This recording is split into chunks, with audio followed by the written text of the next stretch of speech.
Sorry.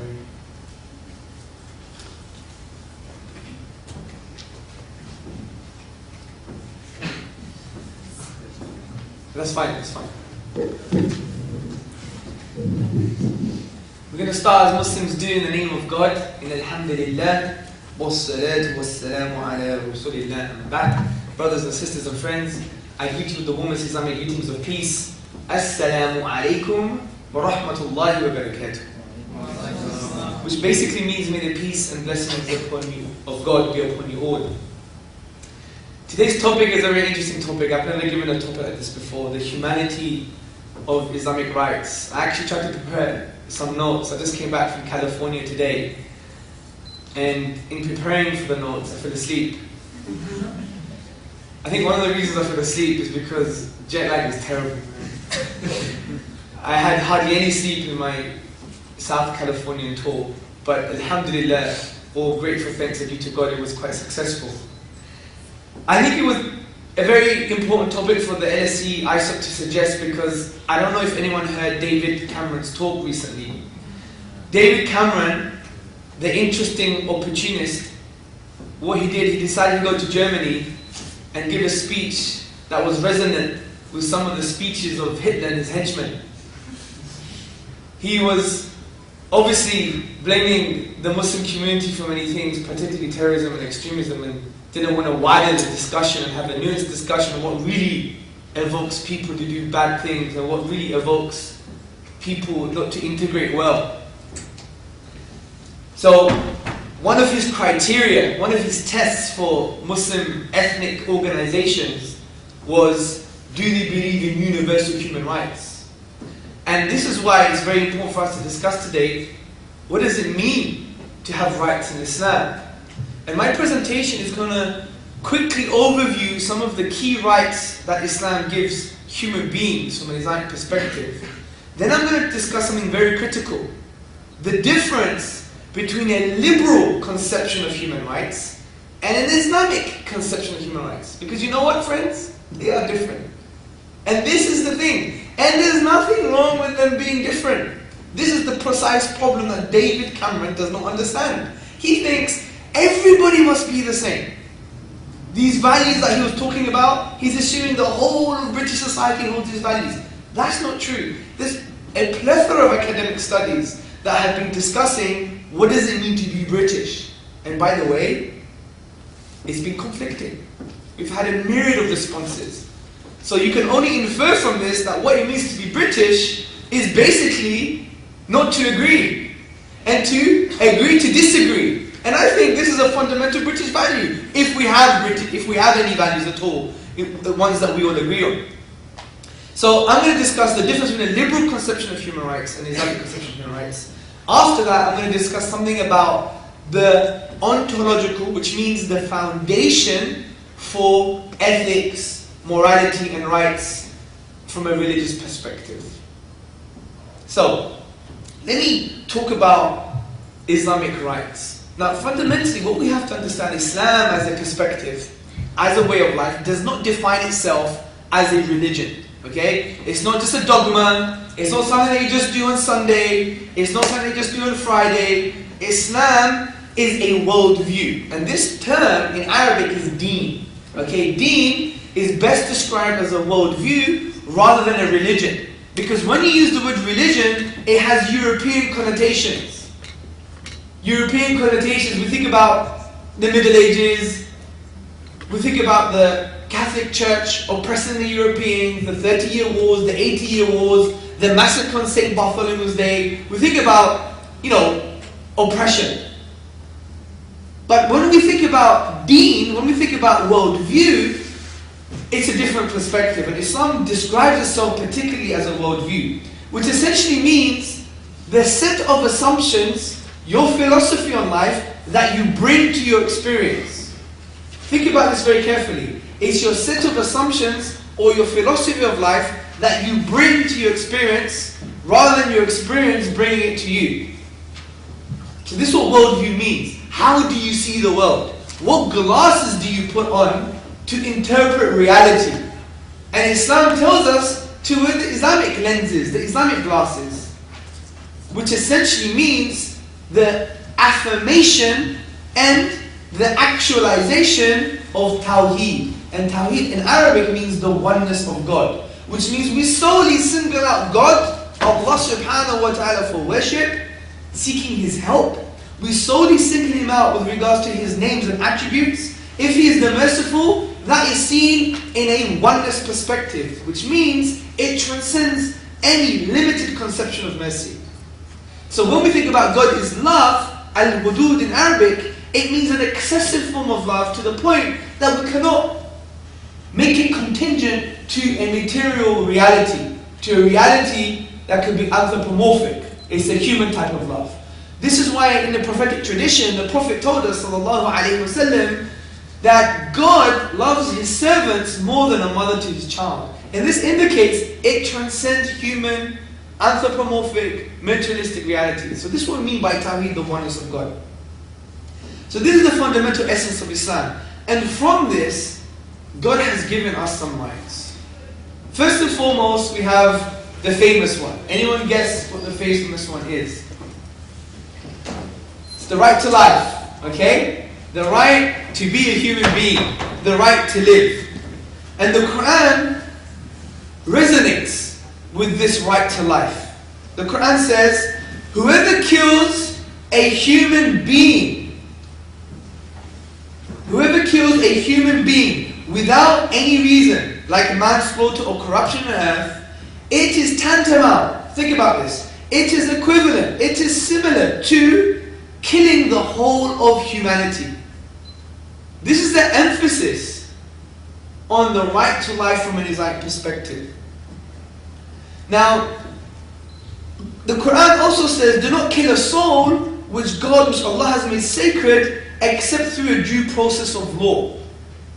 Because the first verse discusses that you can kill, but in accordance with law. And this law, from an Islamic perspective, is based upon, similar to the Christian tradition, of the just war theory. When we have to defend ourselves, then the death of a human being is allowed from that legal framework.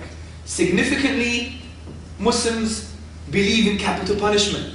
And it's not based on jungle justice. We don't want people dead. Rather, we see this as a deterrent to prevent people from escaping the general value sets and norms of particular society. But that's something we'll discuss later. Also, the Prophet Muhammad said in the prophetic tradition, the greatest sin is to associate something with God, which means polytheism. And as I discussed in the beginning, that Tawheed, the oneness of God, is the essence of Islam. And the Prophet said the two major transgressions are polytheism and killing human beings. So we can see safely that the right to life has been sanctioned from the Islamic perspective. The next right that Islam prioritizes is the right to the safety of life. There's no good just having life and if you're running away all the time or you're fearful. So Islam tells us that we should provide safety for human beings. And this is why the God says, and whoever saves a life, it is as though he has saved the whole of humanity. A conceptual, emotional, and spiritual driving force to indicate that we must facilitate an environment to take care of human beings. The third Islamic right, which I think differs from the liberal conception of human rights. If we look at the UN Charter of Human Rights, this doesn't exist. And actually, it emphasizes the respect and honor for women. And it singles out women. And I think this is the unique thing from the Islamic perspective. Because what we have to understand is that particularly in the Arabian society 1400 years ago, women were not dignified as human beings. Women were not dignified as human beings who could live in a society and be productive. Also, women were not dignified and honored to the point where not only could they be productive, but they could follow their natural inclination and desires in a very divine way, set out by the divine.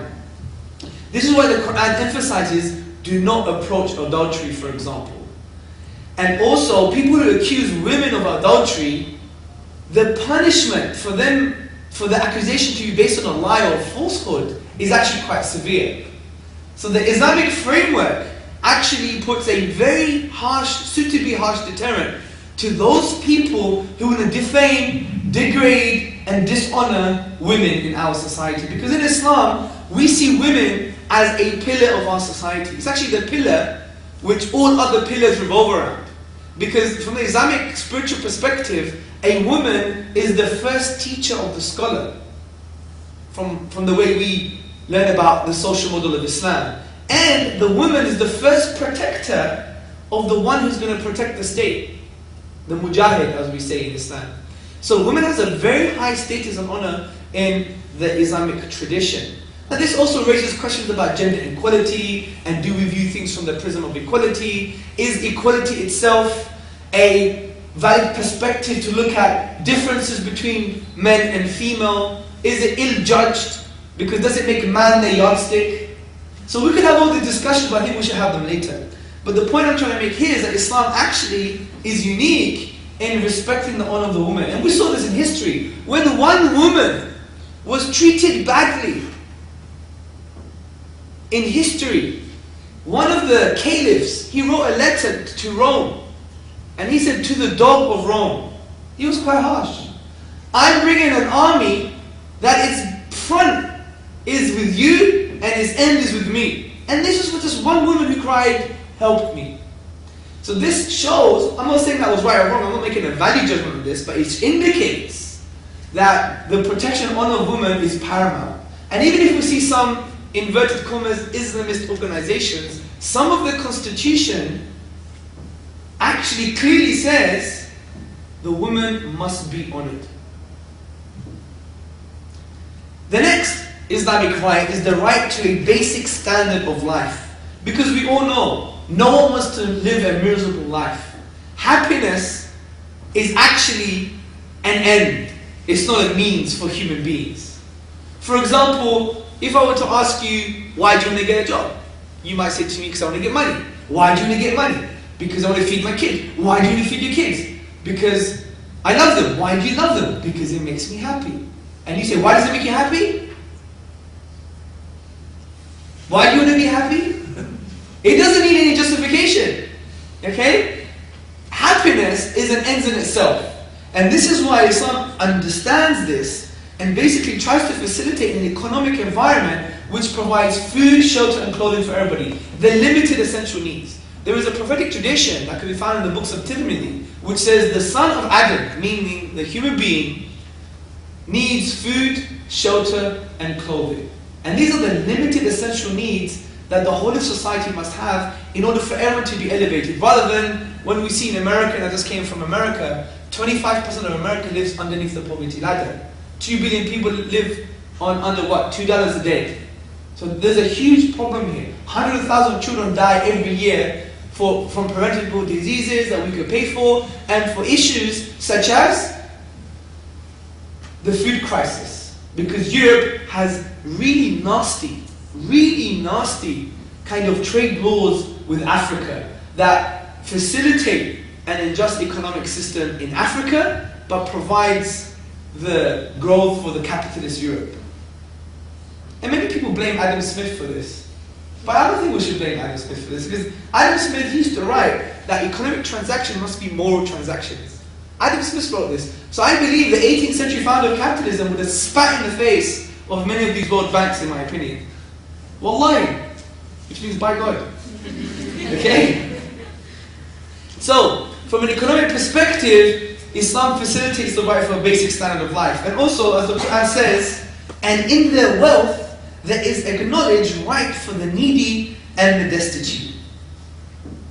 And we even saw this at the time of the Caliph of Umar, Ibn al-Khattab radiallahu anhu. When there was a famine, he acknowledged this right so severely, where he would be walking around the streets of Medina, and then he would find a woman, and this woman was boiling stones or boiling water to keep her children quiet because they were starving.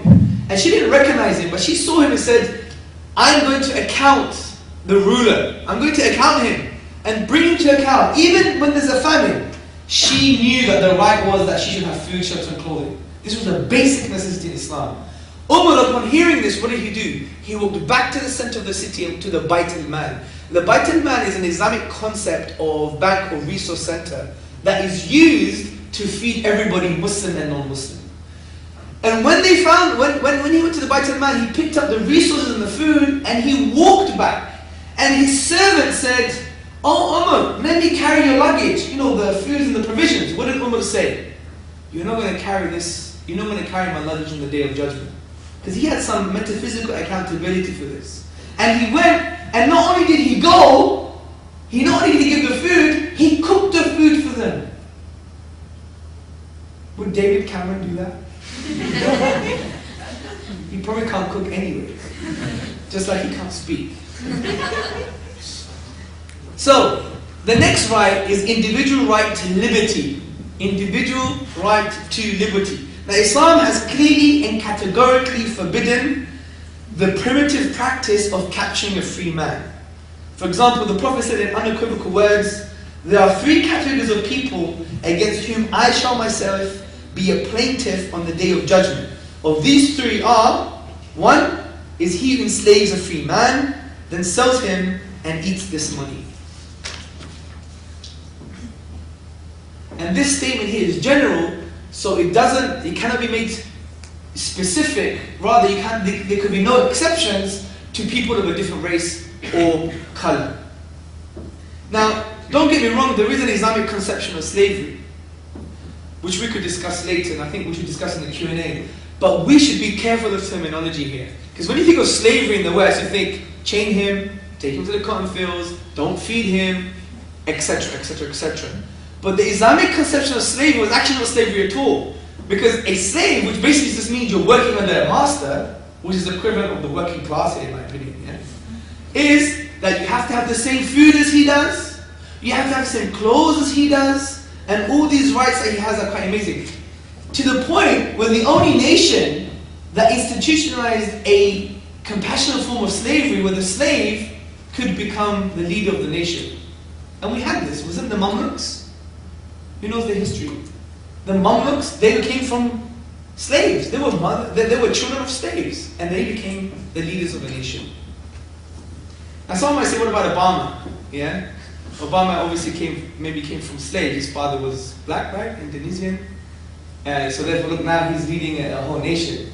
But the point is, you have to understand that slavery is comprehensive. It's not only physical, but it's also mental. So he may have freed himself from mental slavery, but I think he's still colonized some form. Especially when you see some of the economic and violent policies that he covertly delivers under his, mashallah, very beautiful smile. Anyway, the right to justice, another very important Islamic right. And to be honest, a lot of people say Islam is a religion of peace. It's not a religion of peace. It's a religion of way of life. And parts of way of life include justice as well. And many people said Islam is a religion of justice because the Quran says 3 times, Inna Allah yuhibbul muqsitin. Allah loves the just. God loves the just. Significantly, the Quran says, do not let the hatred, and this is very important, do not let the hatred of others make you swerve from justice. Be just for us closer to your duty. Also, the Quran says, be just even if it's against yourselves. Whether it's rich or poor, kith and kin, your family. Justice is very important. And we saw this in history. If you read the works from the Jewish historian Amnon Cohen, he collected 1,000 records from the 19th century Sigil records in the Ottoman Caliphate, the Ottoman period. And he saw that although the Christians and the Jews had the liberty and freedom to go to their own religious authorities for adjudication of disputes, they freely chose to go to the Qadi, to the Islamic judge. Freely. To the point most of them were women. Jewish women used to go to the Qadi to even argue that my husband doesn't give me nafaqah, which means maintenance. This was the reality of Islamic justice. The next right is equality of all human beings. For example, the Quran says, all mankind, we have created you from a male and a female. In other words, all human beings are essentially brothers. Because we have two concepts of brotherhood in Islam. We have an Islamic sense of brotherhood which transcends blood, and we have a very basic ontological understanding of brotherhood, which is we're sons and daughters of the same being. And that's the reality. Also, the Quran continues, and we have set you up as nations and tribes so that you may be able to recognize each other. Now, some people will say that this means it's about unity. No, this verse is not about unity, it's about distinction. Because if you know what makes you distinct, then now I can have a relationship with you. If you have a superficial understanding of who you are as a human being, then I don't know how to connect with you. But if you have a distinction, I am Hamza, I was born in Hackney, I come from Greek parentage, and I look Pakistani. Yeah? I'm distinct now as a human being. So you can know you know how to have a relationship with me. So this distinction is very important. And really, if you want to see what Islam talks about equality, it also emphasizes that there may be a sense of inequality from a perspective of your state as a spiritual being. Because the Quran says, indeed, with an emphasis here, the noblest amongst you before God are the ones who are most God conscious. Now this doesn't mean there's these spiritual lords that are higher than everyone and I'm spiritual and pious and you're not. Haha. Yeah? It's none of that. It's more to show that there should be a driving force, that the only thing, if there's anything to make you distinct, it's not money, status, wealth, or color, but it's who you are as a human being. Imagine society was based upon this. We wouldn't have 65% of all 5 to 15-year-olds thinking what defines them is what they wear. This is the reality, people. And this has been exemplified by the Prophet when he said, no Arab has a superiority over a non-Arab. Nor does a non-Arab have any superiority over an Arab. Nor does a white man have any superiority over a black man, or the black man any superiority over the white man. You are all children of Adam, and Adam was created from clay. Indicating here, you've come from the same stuff, man. You cut, you bleed. You cry, tears are the same color, or no color if you like. Yeah? We all cry in the same language. Yes or no? Good. You're human beings. Congratulations. Good. The next right is the right to cooperate and not to cooperate. This is very important. Now, the Quran says, cooperate with one another for virtue and heedfulness, and do not cooperate with one another for purpose of vice and aggression. Now, according to the Mufassirun, which means those who explain the Quran, the Quranic exegetes, like Qurtubi, they said this verse means that you have to cooperate with anyone. Gay, non-gay, black, non-white, non-black, white, non-white, Arab, this, that, alien, even if it's an alien. If you go to the tafsir of Ibn Abbas, he talks about aliens 1400 years ago, because the Quran says we created the 7 heavens, the 7 universes, and we spread throughout them beasts. So there could be aliens. Open your mind. Yeah? We don't say there's no aliens. So if they do come down, we just give them dawah. We give them Islam. You know? Especially if they come and say, take me to your leader. Good. So, cooperate. But the Quran also says, you should not cooperate for those who are dealing with vice and aggression. And this is very important. So this means, even if people live on the North Pole, the South Pole, wherever they are, we have to have a right to cooperate with such people for the good. The next right is the security of life and property. The Prophet Muhammad ﷺ said in his farewell speech during Hajj, he said, during the pilgrimage, he said, your lives and properties are forbidden to one another till you meet your Lord on the day of resurrection. Also, the Quran says, anyone who kills a believer deliberately will receive as his reward a sentence to live in hell forever.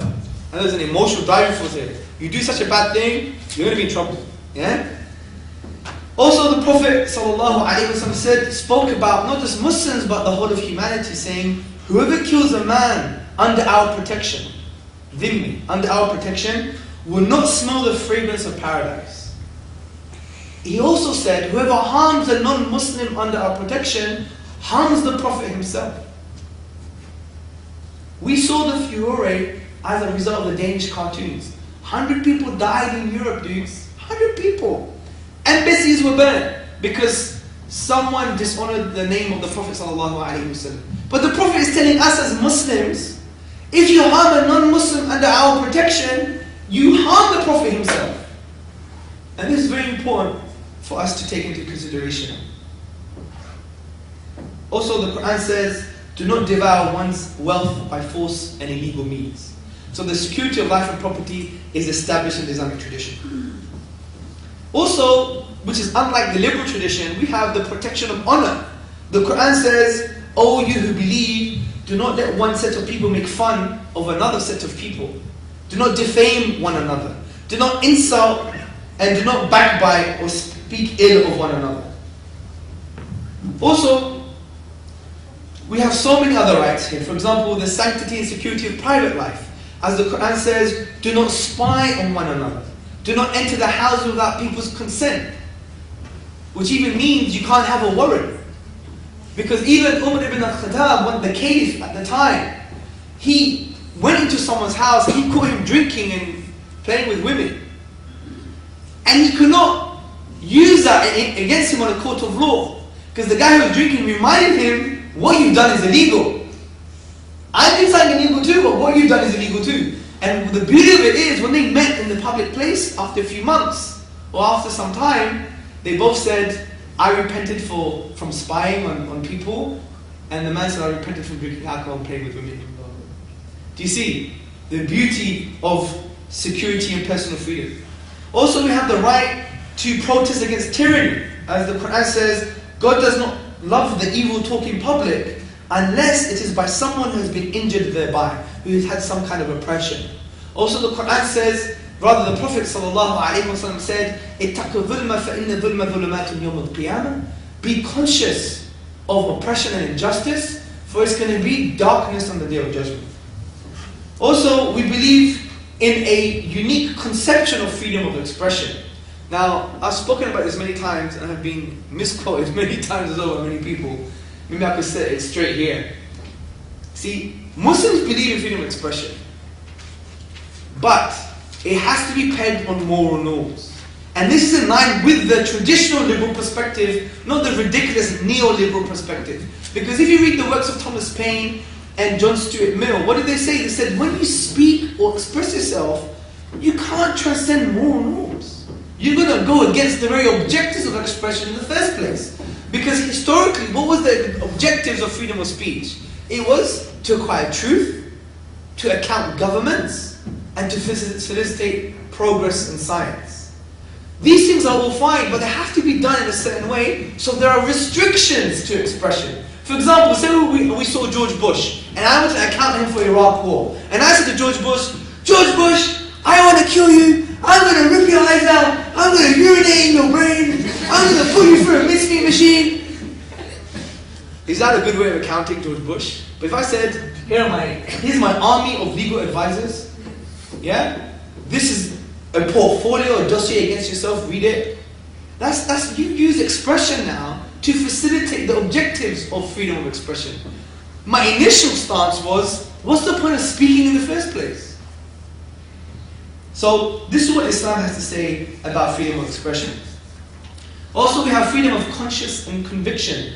The Quran says there should be no coercion in religion, in matters of faith. And also we say that you have to protect religious sentiments. You can't just go into the Christian community and start saying, how can you believe God has a son? You crazy? You think God went to the toilet? Are you mad? What's your problem? You kafir? We can't speak like this to people. Quran doesn't allow us to do that. The Quran says, do not argue with the people of the book. And the value here is do not argue with anyone, unless it is in the most politest manner. قَوْلًا أَحْسَنًا. قَوْلًا أَحْسَنًا, beautiful speech. Also, we have the right that rulers are not above the law. The Caliph Umar even inflicted one of the penal codes to his own son. The Prophet ﷺ said, and I'm paraphrasing, that he would punish his own daughter if she was caught stealing, with the conditions in place and the due process and court of law. I have a section here that we even have rights of combatants when you go engage in war. Now some people say, what are the rights of the non-combatants? Well, it's very simple in Islam. You can't kill them. You can't kill innocent human beings. But we even have rights to those who are fighting us. For example, you can't torture with fire, which means no white phosphorus.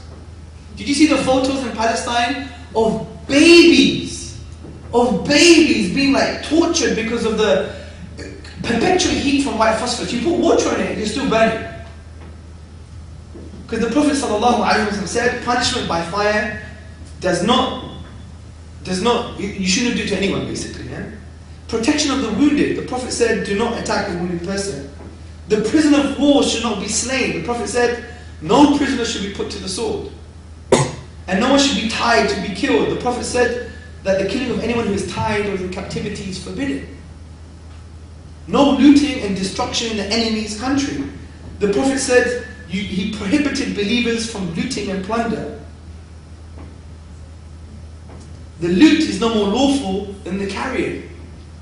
The Prophet also said, do not destroy villages and towns, do not spoil. Rather, sorry, not the Prophet, but his right-hand man, if you like, Abu Bakr as-Siddiq. He said, do not destroy the villages and towns, do not spoil the cultivated fields and gardens, and do not slaughter the cattle. Another right is the sanctity of a dead body.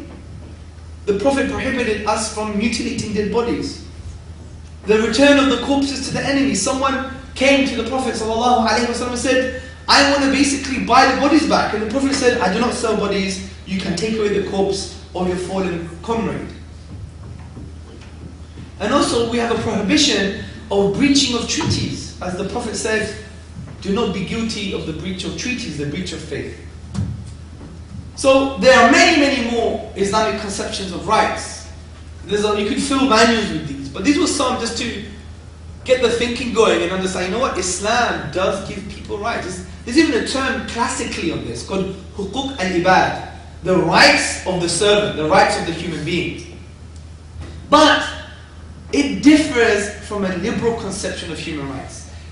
Actually, one of the professors here at LSE, Professor Jean Charvet, he wrote the book, The Liberal Project in Human Rights. And he said, human rights as we know it is a specific liberal project. And the UN has been designed to bring this project to the rest of the world.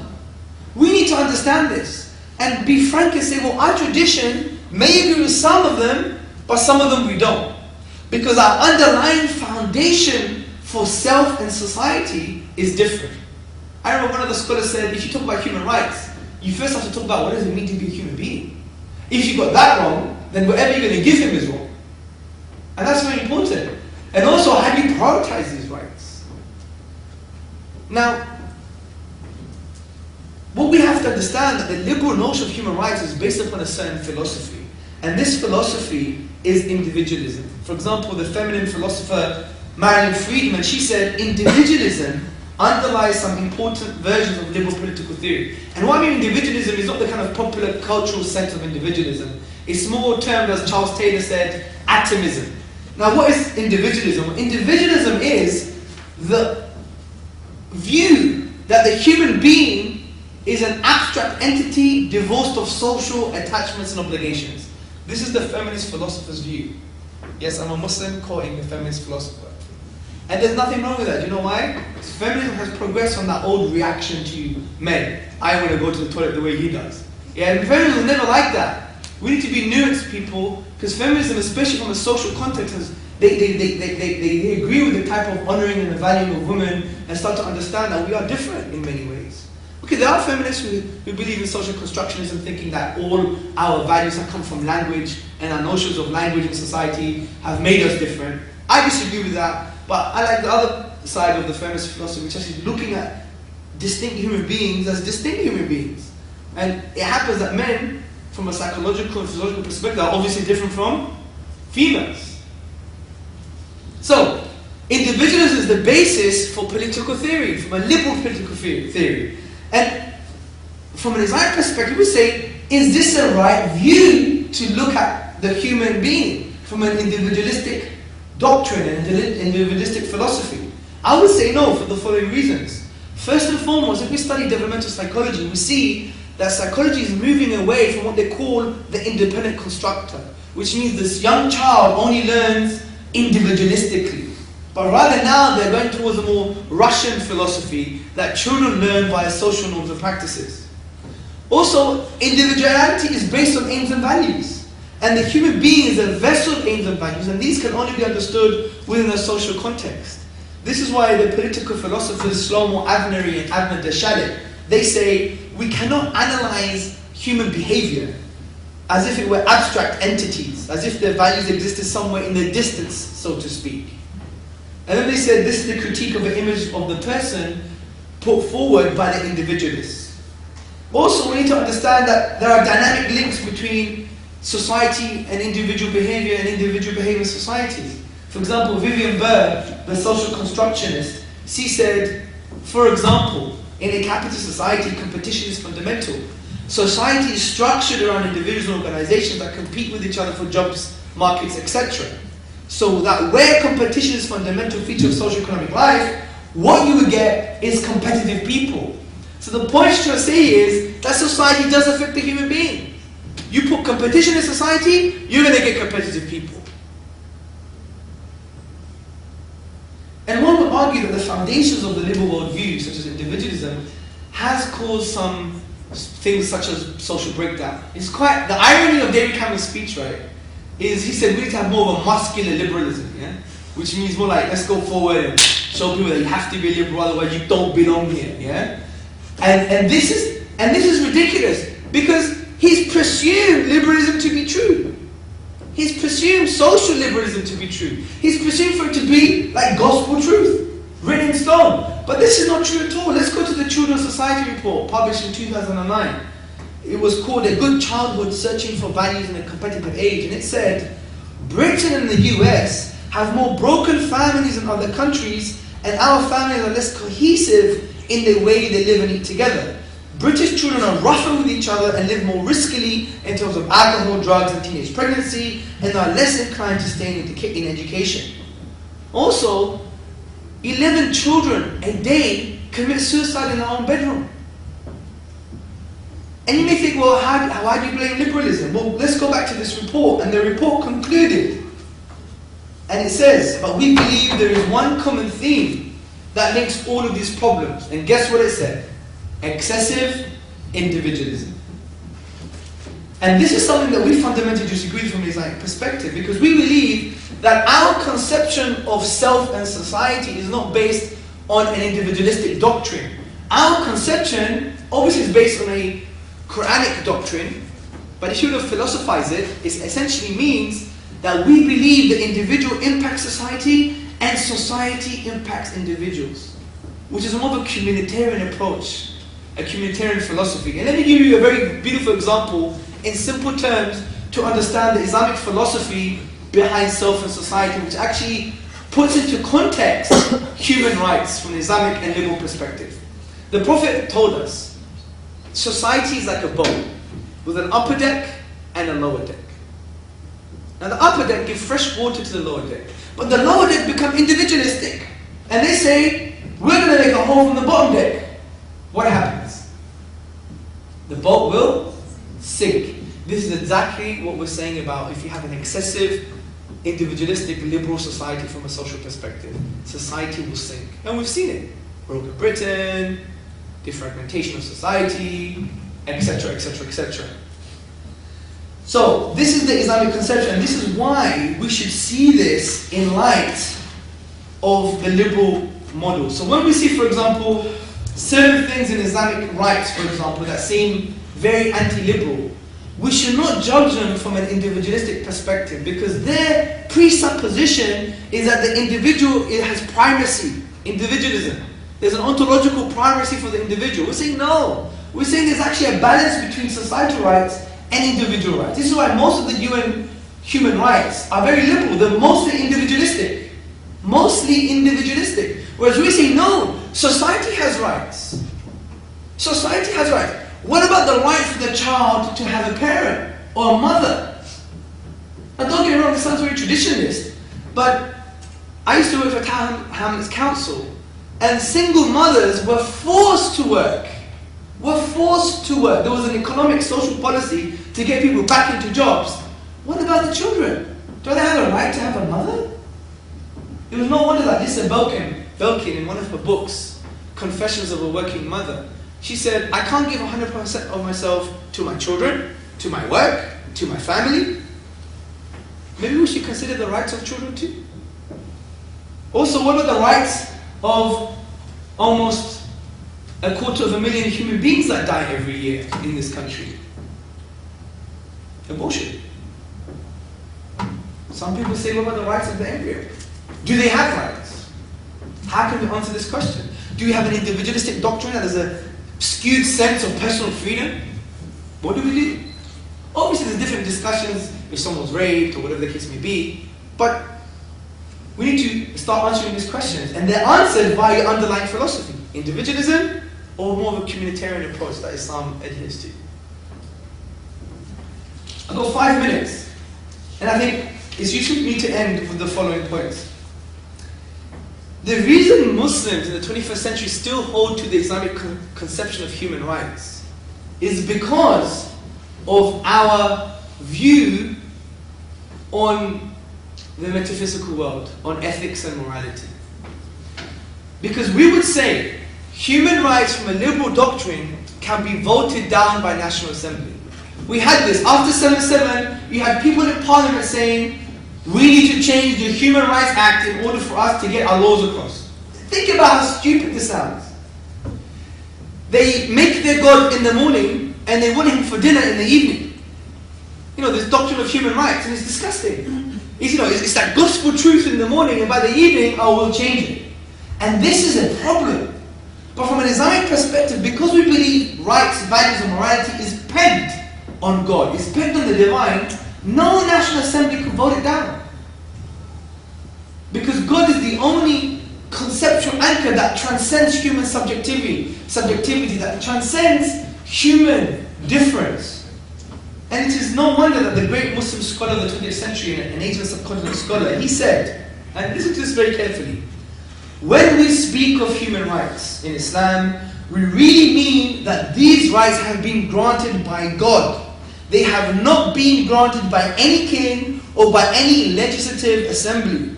These rights granted by the kings or the legislative assemblies can also be withdrawn in the same manner in which they are conferred. The same is the case with the rights accepted and recognized by the dictators. They can confer them when they please and withdraw them when they wish, and they can openly violate them when they like. But since in Islam human rights have been conferred by God, no legislative assembly in the world or any government on earth has the right or authority to make an amendment or change in the rights conferred by God. No one has the right to abrogate them or withdraw them, nor are they the basic human rights which are conferred on paper for the sake of show and exhibition and denied in actual life when the show is over. Nor are they like philosophical concepts which have no sanctions behind them. And this is an apt way of ending today's presentation. So hopefully it's been an interesting discussion. We've discussed some of the human rights from an Islamic perspective: right to life, safety of life, honor and dignity of women, basic standard of living, individual rights to liberty, right to justice, equality of human beings, and so forth. We also said what makes liberal conception of human rights and Islamic conception of human rights different is because the underlying philosophy on the individual society. We discussed that liberalism has a very individualistic or atomistic view. We don't have that view, therefore some of our conceptions of human rights will differ. And also we said the reason we Muslims powerfully believe in these rights is because they're not based on National Assembly or any form of the whims of a human being, but rather they're anchored in God, and God as a concept is the only idea that transcends human subjectivity. Anything I've said that's wrong has come from my ego. Anything I've said that's right has come from God. سبحانك اللهم وبحمدك أشهد أن لا إله إلا أنت واستغفرك وأتوب إليك. Thank you very much for listening. I assume you have a Q&A. Yeah? You have a Q&A? Excellent. Way that we make our laws course, it's all subjective. But when we take God into account, we have the Quran. Yes. But when someone reads the Quran, isn't it their own interpretation of what they read? So isn't that subjective? So isn't, like, I understand that God, as a transcendent being, he's objective, but when somebody reads his word, they'll take from a subjective interpretation. Like, so. That's a very good point, I agree. But what you've conflated there is moral and ethical ontology, so the foundations of morality, and moral and ethical epistemology, how to get to know what they are. So you're right, there could be subjectivity in interpreting what God says, but once you come to a conclusion, its foundation's objective. Do you see the point here? There's a difference in morals themselves being grounded in God, which makes them objective. But the question then says, how do I get to know what they are? That's your question. And there's a difference, there's a conflation here. Because yes, there may be a scope of interpretation of certain aspects of rights in the Quran, but once you get to a conclusion, they still can't be voted down by National Assembly. They still can't be changed because of the whims of a human being. The scope of interpretation is there. There may be a difference in that scope, but once you form a conclusion, they're still grounded in God. And that's the point here. Because when people even approach ethics, rights, or values from an Islamic perspective, they approach them from the perspective that God sent them. Do you see? And there's a totally different paradigm there. Are you satisfied with that? Good, thank you. Yes? I would like to question on your last statement which you made that God's rights cannot be abrogated now. But my question is, why are we Muslims inclining towards apologetic mentalities? For example, we have calls for European Islam, British Islam, yes, the reinterpretation of the text. Yes. So why are we being apologetic, and as Muslims, how should we tackle this problem? Yes. Well, we're being apologetic because we're stupid. Frankly, because what we do, we say, oh my God, look at the West. We need to jump on this bandwagon because it's going somewhere really nice, it's a beautiful place, progress, freedom, justice, transparency. So we jump on the bandwagon, right? And we're like, oh, the Quranic baggage is a bit heavy. So we start throwing some pages off, yeah? And then, this is the reality of Muslims. There's nothing more profound than saying, this is my tradition, I want to live with you as a human being in this society, there's nothing wrong with that, but this is my tradition. It's unique in some ways and similar in other ways. So I think it's more of a mindset. Malcolm X, what did he say? He called it the house Negro and the field Negro. The house nigger and the field nigger. He said the house nigger was just like that. Oh, the white master. When the white master said we, the house nigger would say we. Yeah? You know, that's what Malcolm X would say, right? But with the field nigger, the one he was enslaved, he would be praying for his destruction. Yeah? And that's the reality of the Muslim today. If you read Malcolm X's autobiography, it transcends time. Take away the word Negro, put Muslim in there, and you've got political analysis for the next 10 years at least. Yeah? Because he was saying things like, you're going to get people apologetic who have non-negotiable philosophical baggage. What does that mean? I believe in liberalism. I believe in social liberalism. I believe in individualism. They're all true. Therefore, I have to superimpose that on the Quranic text.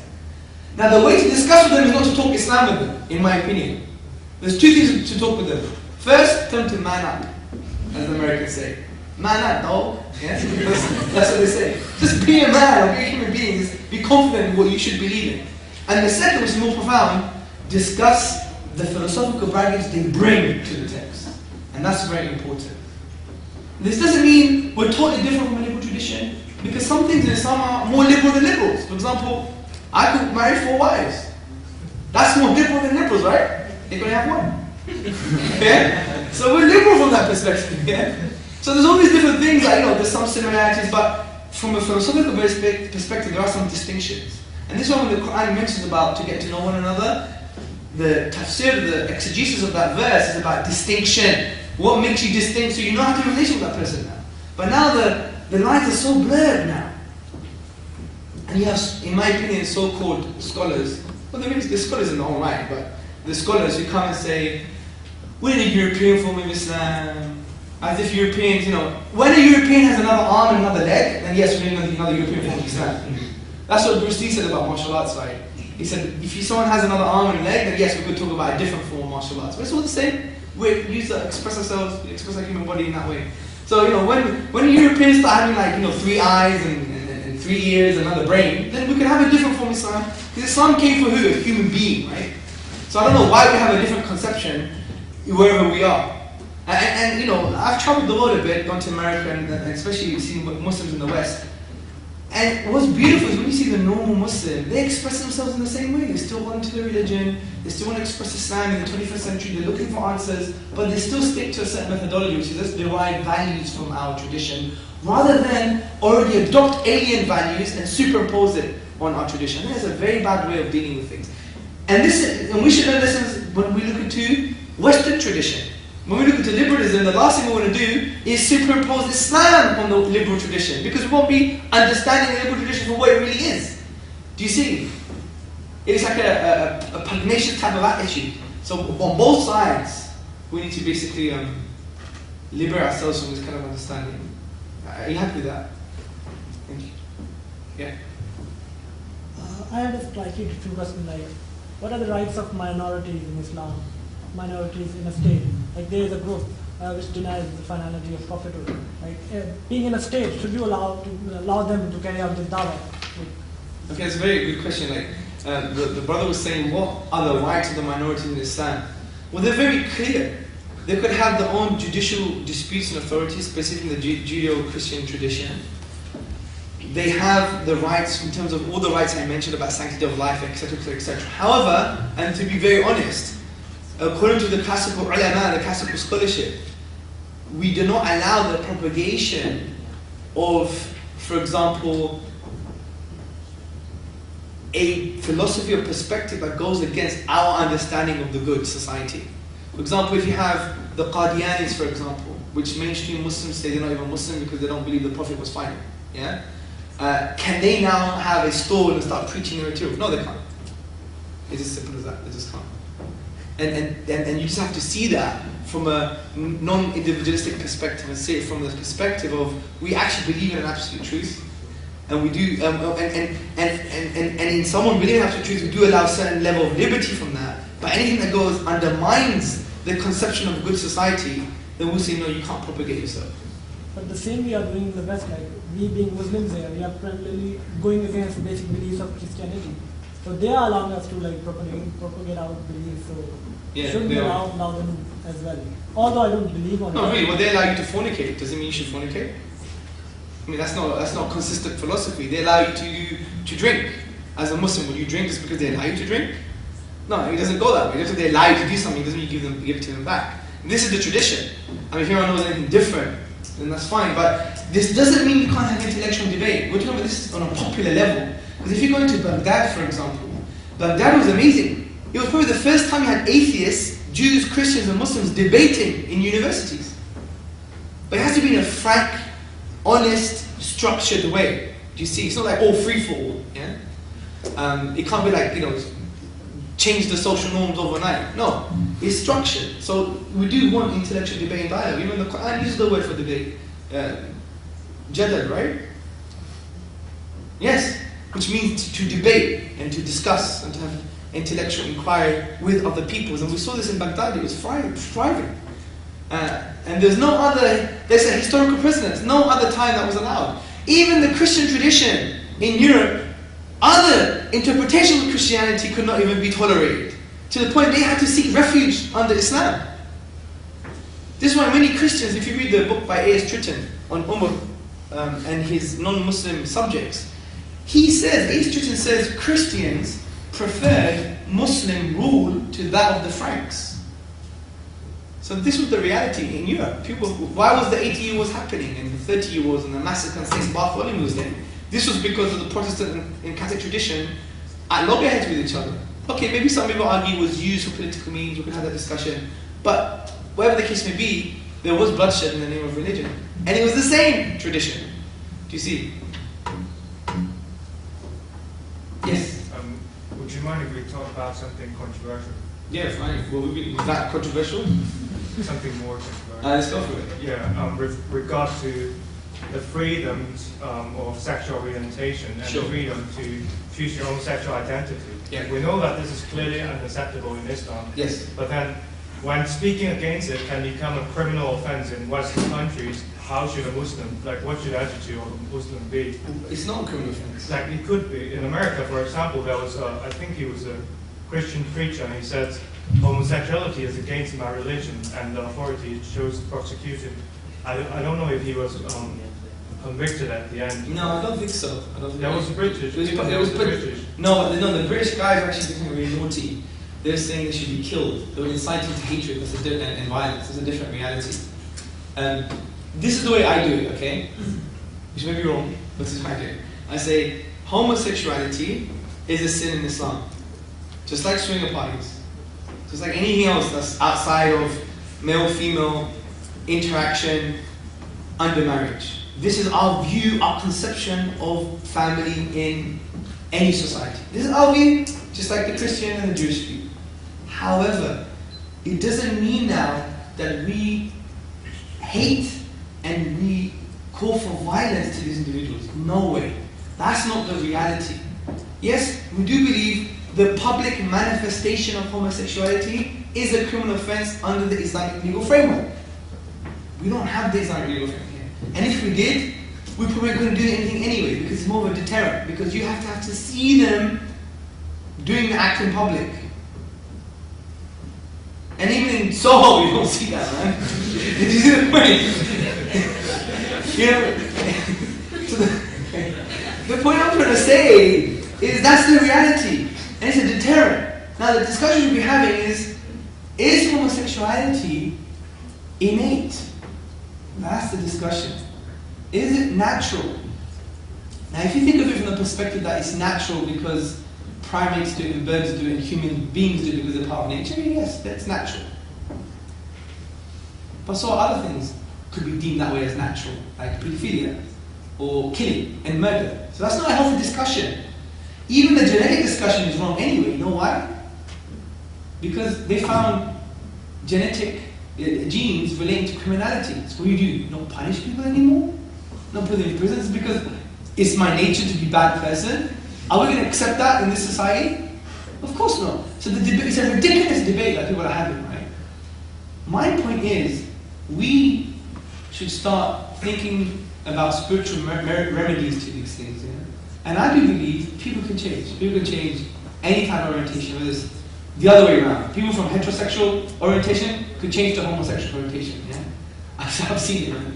And from homosexual orientation, you could go the other way. That has been there. There's been so many successes that you've seen. So my point is, I think it's more, if it's this is for Muslims. If a Muslim happens to have homosexual inclinations, I would do psychodynamic on him. I would say, well, how's your relation with your father and your mother? Honestly, if you look at a lot of studies, there's a lot of issues between the homosexual person and his father or his parents. Go to any normal psychology journals, you see these issues happening, right? So, I think a lot of it is social, a lot of it is spiritual, and a lot of it is a test. Because we believe, life here, we're not here to have a party. God has given you a test. If you're a Muslim has those inclinations, we don't condemn them. We don't say you're a bad person because you're not condemned for thoughts and feelings. Yeah? Rather, it's the action itself that's condemnable. You see? So we need to be nuanced because a lot of us, right, we're like, they're gay, bad man. Yeah, we strive, we're really rude. But we're really bad to our own mothers. We won't even take them from A to B with our own car because we're lazy. That's the biggest sin in Islam, being bad to your mother. Because what does Allah say in the Quran? Worship me, then be good to my parents. Many of us will never be good to our own parents, and then we're complaining about this homosexual society or someone who's gay. This is ridiculous. Honestly, our priorities are messed up. So what we need to understand is, we should see it from a holistic perspective. Yeah? But it doesn't mean we compromise. No, it's haram, it's forbidden. Yeah? And a public manifestation in Islamic law is a criminal act. This is our view. But we don't call for violence against homosexuals. No way. And we don't call for hatred for an individual who has his inclinations. No way. Rather, we take them as a human being and we help them if they want to change, especially in the Islamic paradigm. Yeah? But it's very unhealthy that it's becoming using as a yardstick to find out if you have British values or not. And I think that's terrible. I think that's terrible because it doesn't allow people to really express themselves in the 21st century as people of a certain particular belief or persuasion. And it's very nasty. This is the hegemony of liberalism. You have to believe in these values, otherwise we won't even consider you to discuss and have a platform with you. That's atrocious. It's atrocious. And who draws the line and where? There's an organization in Belgium called NAMBLA. Have you heard of it? The North American Men Boys Love Association. And they were using human rights legislation to justify how old 60-year-olds could sleep with 3-year-old boys or 7-year-old boys because it's consent. Now, I'm not equivocating homosexuality with that, but who draws the line and where? Because these things change. Remember, in '73 was the big court case about legalizing homosexuality. They used to use the ancient Greeks as an example. We got our democracy from there, and all of them were bisexual and homosexual, most of them, and they were. If you go to Google, Wikipedia, and type in pederasty, which is like homosexual pedophilia, if you like, was well known in Greek culture. Well known. So you want to have kids? Sleep with a woman. You want to have fun? Sleep with a small boy. That's why they're very successful in war, because they used to get partners fight together. So when one partner was dying out of his love, he wanted to support him. Even the army men, right? They used to have little boys, whether in the trenches, whatever kind of condition they were in, to play with them. This was Greek culture at the time. The bastions of philosophy and progress. But yeah, that was it. That's the history. And so they used that to justify it. Yes? So at university, the atheist society gets together and then they want to invite somebody from the ex-Muslim Council of Britain. The ex-Muslim Council, yeah. To talk about how Islam is barbaric and Sharia law is problematic. How would you suggest we deal with it? Yeah, invite them, discuss with them. Would you suggest we go to the talk and then challenge them in the No, I think you should have a speaker on the panel. Definitely. Are you free Thursday?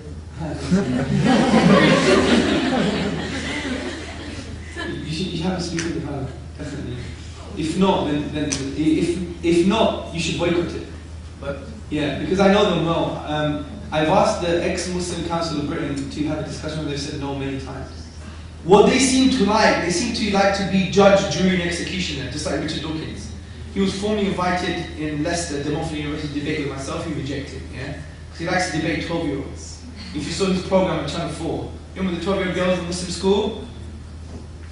Don't believe in God, believe in me, yeah? That's the kind of people like, he's a coward. And people like that are very cowardly, in my opinion. I mean, if you see Miriam Namazi, who used to run ex-Muslim Council of Britain, she's coward. She wouldn't debate with a Muslim. Hardly, rarely, and she does. It's selective. So you should get someone on the panel, and if they reject, I think you should boycott it, because these people tend to have a way of wanting to be judge, jury, and executioner. There's no nuanced discussion with these people, from my humble experience. Yeah? What do you expect from an organization that names itself ex-Muslim Council of Britain? And then, but its agenda is quite broad, but it names itself specific. I mean, what does that mean? I mean, this just like, they're just they're haters, man. That's what they are. Hate me, but with knowledge. Wallahi, hate me with knowledge. You're gonna hate me with ignorance. That's the worst form of hate. Any other questions? Yes, sister. I think that you see a lot of the problems emerging kind of even within liberal circles when it comes to human rights and emergencies and derogations and kind of their own kind of self-destruct buttons in human rights treaties. And I know that, for example, in the time of Omar ibn al-Khattab, when there was a famine, he stopped the punishment for stealing. Yes. And I was wondering, are there any examples of emergency kind of derogations in rights in Islam? Yes. See, Umar ibn al-Khattab, he didn't suspend the Sharia. It's a very nuanced point we need to understand. This is the narrative of some scholars like Farah Ramadan and others, which they have their view, that say, look, you can suspend the Sharia. It wasn't a suspension. It was part of the conditions for implementation. It was the Sharia. So the Sharia says, if there's poverty, if there's mass poverty, then punishment cannot be applied. That's the Sharia, it's not a suspension of it. And it's a crucial difference to make. Because if you take the one side that says, yes, emergency suspension or moratorium, then what you do then, you enter into the modernity thesis, which I believe Islam has transcended the modernity thesis. Because what does modernism mean? It means that Islam, that traditional values can't deal with modern